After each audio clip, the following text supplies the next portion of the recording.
Falar de morte também significa falar de vida. Vamos então aqui iniciar refletindo um pouco sobre ela, a vida.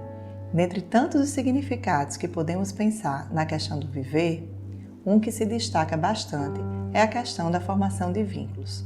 Vivemos sempre formando vínculos com as coisas, com as situações, com as pessoas. É comum termos ciúmes de algum objeto que significa tanto para nós. Nos apegamos facilmente à nossa casa, ao nosso emprego e, de forma ainda mais intensa, nos apegamos às pessoas que passam pela nossa vida ou que a vivem junto conosco. Para alguns filósofos, somos seres de relação.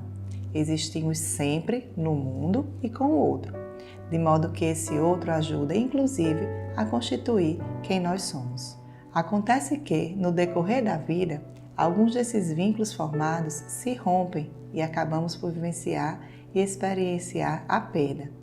E é nesse momento que vivenciamos o tão famoso e conhecido processo de luto, o que Elizabeth Kübler-Ross, escritora do luto, vem definir como um processo de rompimento de vínculo afetivo. Vivenciamos lutos quase que diários. Com frequência, perdemos nossos objetos especiais, passamos pela experiência de perder aquele emprego que gostávamos ou simplesmente que estávamos acostumados com ele.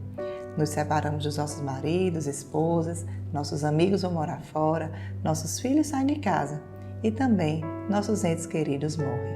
E, focando agora na morte, quando isso acontece, é natural que fiquemos tristes, que de alguma forma paremos para reorganizar a nossa vida, que nesses momentos, mais do que nunca, sofre grandes transformações.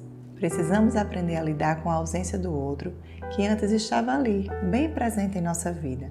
E quando estamos nesse processo de ressignificar a tal quebra de vínculo, dizemos que estamos enlutados.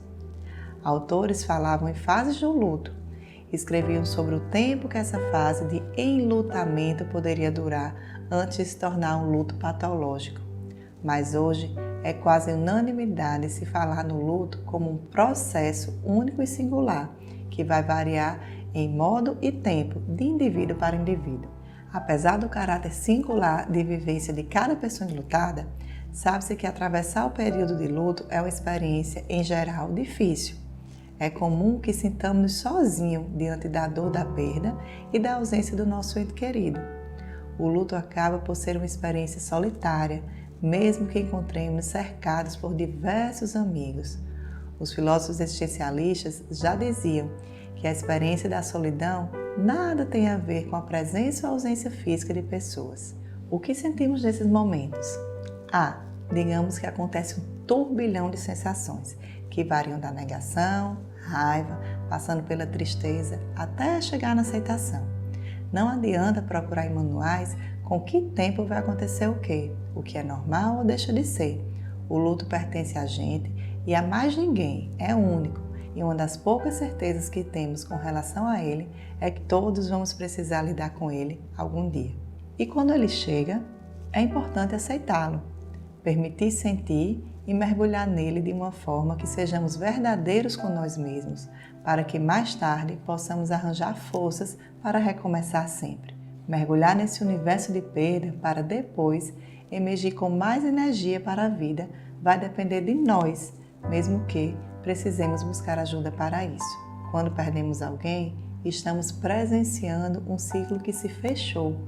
Quanto ao nosso, esse ainda está em curso e precisa de nós.